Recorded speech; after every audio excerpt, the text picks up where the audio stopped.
Hi there, welcome to Penny Saves Paldea, where I take the fails of Scarlet and Violet and turn them into a generous dose of copium-laced fanfiction. I've been experimenting around with the format for these videos a little bit, and this time I'm actually going to reveal the glitch for this story at the end instead of at the start. For anyone who's watched any glitch compilation videos for this game, I think it becomes pretty obvious pretty quickly which glitch I made into the canon this time. For context, Juliana is about to confront the fairy squad, and for the ease of plot development, Penny is there, and everyone is about to figure out who she really is. Let the chaos begin. Juliana feels quite embarrassed at reading Penny so wrong, but apparently her humiliation isn't quite over. So yeah, I guess I should come completely clean, the girl says. I'm Penny and Cassiopeia, along with being Team Star's leader. Juliana has no immediate response to that. Her brain fires through possibilities in a desperate attempt to make sense of what she's hearing. Maybe Team Star is desperate for good leadership, and Penny is working for them against her will? Hold up. Why start Operation Starfall, then shut it down, then become Team Star's leader? Were you kidnapped or blackmailed or something? Hey! Now Giacomo comes forward, pushing past Ortega so he stands only inches from Juliana. The whole group of them are going to be pressing their faces together in short order if they keep this up. She hasn't been kidnapped, or blackmailed, or whatever else you... His eyebrows rise, and he turns to face Penny. Hold up. You started Operation Starfall, BB? You wanted Team Star to go down? No. Penny waves her hands frantically. I mean, yes, I did at first, to get you to go back to school so you don't get expelled. But now these anomalies are bigger problems in school, and we need Team Star to fix them. And... She buries her face in her hands and groans. And why is this all so complicated? Giacomo doesn't raise his voice. He doesn't even look that angry, more hurt than anything else. Hesitantly, he pats Penny on the shoulder in a half-hearted attempt to comfort her. Ortega stabs at the ground with his staff again, drawing Juliana's attention.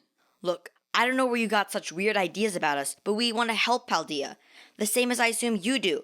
We just need to study Arvin for a while and find out what causes his phasing to activate. With that information, maybe we can stop the anomalies together. Well... Juliana feels a serious headache coming on. She's come in here to battle so confident, but Team Star seems genuinely confused by her accusations. Arvin is no help, still standing with his arms crossed and refusing to take part in the conversation. What is she supposed to do, answer for him? Carefully, she replies, I don't know. Facing through stuff over and over again sounds dangerous, even if what you're saying is true. What do you mean, even if it's true? Giacomo demands. You think we're lying? Well...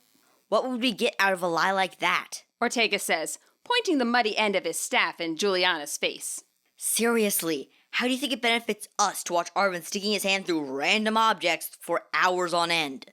Which I'm not doing, Arvin says. so you can lay off my friend already. He comes up alongside Juliana and shoves the staff away, hard. It knocks Ortega off balance, sending him down on his butt into the mud. Murky rainwater splashes up, covering Penny's leggings and drenching Ortega's salmon-pink suit. Arvin's eyes widen, but instead of apologizing, he crosses his arms and stands over Ortega with a piercing gaze. If the same thing is happening to you, why don't you be Team Star's lab rat-a-tat? Because I can't control it. You can. Oh, so I'm special. Clearly. Gee, I wonder how that happened. Juliana bites her lip. Making a sound judgment here is getting trickier by the second. But first she has to keep Arvin and Ortega from going staff to frying pan at each other. She steps in between them. Look, there's obviously a lot of tension here, so why don't we just talk things out? She pats Arvin's arm and gently pushes down on Ortega's balled-up fist, mostly to make sure they don't take any fury-filled swings. Suddenly she loses her footing, or, more accurately, her foot. Juliana looks down to see her leg sinking into the ground up to her knee. She cries out in surprise and pulls her hands back, only to start falling forward. For all their hatred of each other, the boys apparently share a desire not to see her hit the ground face first. Arvin grabs her left wrist while Ortega grasps her right. Then things get really weird. Juliana's limbs burn with the sensation of someone powerful pulling on them with full strength, At the same time, the upper half of her body feels like it's flying straight up. She tries to squeeze her eyes shut, but her eyelids hit some sort of obstacle. She can only watch in horror as the ground gets farther and farther away. When it stops, her feet remain planted on the ground.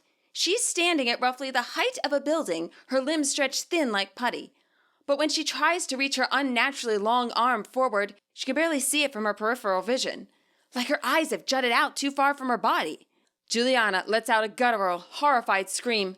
The sound is echoed by dozens of terrified, normal-sized humans below. Grunts are scrambling to get away from her. If she moves, she might step on them or fall on them. She tries desperately to look around and get her bearings, but with her disconnected vision, any movement turns her stomach and threatens her already precarious balance. Then, as quickly as it's happened, the entire process works itself in reverse. Her eyes pull back, returning to their normal place in her sockets. Her arms shrink to their normal length, and the ground gets closer and closer. When the whole insane event ends, Juliana collapses on the ground. Despite all the grunts darting away, Arvin comes running to her side. Juliana, are you okay? He seems hesitant to touch her, but she reaches out and grabs his wrist, using it to pull herself out of the mud. Nothing happens. Her body remains normal. Of course it has. They'd bumped up against each other plenty of times while traveling here together.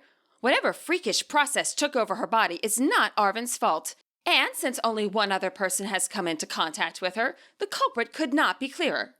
Juliana, Arvin asks again. answer me. Clive is right. She says in a shaky voice. Team Star is the cause of everything. We need to stop them. She scans the grounds until she sees Ortega, Penny, and Giacomo. They are keeping a healthy distance from her, but they aren't running away either. Juliana grabs Tinkertuff's Pokeball and thrusts it forward. Battle me, and if I win, I want the Rhubarb Squad disbanded. Forever. Penny stands stunned. On one hand, she can follow Juliana's logic. Ortega did grab her only a moment before that horrible series of events occurred. Just watching Juliana's body stretch and change like that was terrifying. If Penny was in her position, she'd be looking to blame the nearest person she could, all logic thrown to the wayside. On the other hand, Well, Juliana demands, still a touch out of breath as she holds her Pokeball aloft. do you accept my challenge or not? Penny breathes deeply. Fair or not, she has to take charge here. Maybe it's different than directing Team Star from behind the scenes, but she is still their leader. It's her job to guide them through this. Of course we accept your challenge, she says as boldly as she can manage. Team Star follows its code, but we expect you to stand by our rules as well. You'll need to face 30 of our members first before Ortega. And when in doubt about what to do next, stalling's not a bad option. Juliana nods. Ortega calls for the members to regroup, assuring them that the giant student-related danger has passed. Once everyone is huddled together, including Ortega's tutor, Mr. Harrington, Penny leads down and whispers, "Listen, we need you all to buy us as much time as you can." She glances to Ortega. "Would any of your Pokemon listen to another trainer if you lent them out?" Ortega doesn't look happy about this, but replies, Mr. Harrington knows my dash bun pretty well. Likes his piano music. But that'll leave me short a team member. "Go ahead and do it," she says. "I'll back you up with one of my own team members." Ortega frowns at the suggestion, but passes his Pokeball to his tutor all the same. Penny ends with instructions to the scorekeeper to keep her and the others updated on Juliana's progress. With the group invigorated and ready to fight, Penny pulls the two bosses back towards the tents. Arvin's gaze stays locked on them the entire time. Okay, so the glitch I worked into this chapter was actually the craziest glitch request that I got for this fic. Please do the Awooga eyes as a major plot point. Co-op mode in Scarlet Violet led to some of the weirdest visual bugs in the game, and the biggest in all senses of the word was this one, originally posted by a now deleted user account on Reddit. I took the request, and to my shock, it actually made the story better, and I had a fun time with it. I'm obviously far from the first fanfic writer to take requests for stuff. I wonder if I just got lucky, so I'd love to hear from other writers' experiences too. Let me know in the comments. Quick credits before we go. Thank you to Matt Hat for once again voicing Ortega and Giacomo. To Stick Studios for the amazing intro and outro animation, and of course for voicing Juliana. My next video is actually not going to be a Penny Saves Paldea video. I am going to be doing a writer's perspective on the new DLC that's coming out in a few weeks. So the story will definitely resume after that. But until then, happy reading and happy training.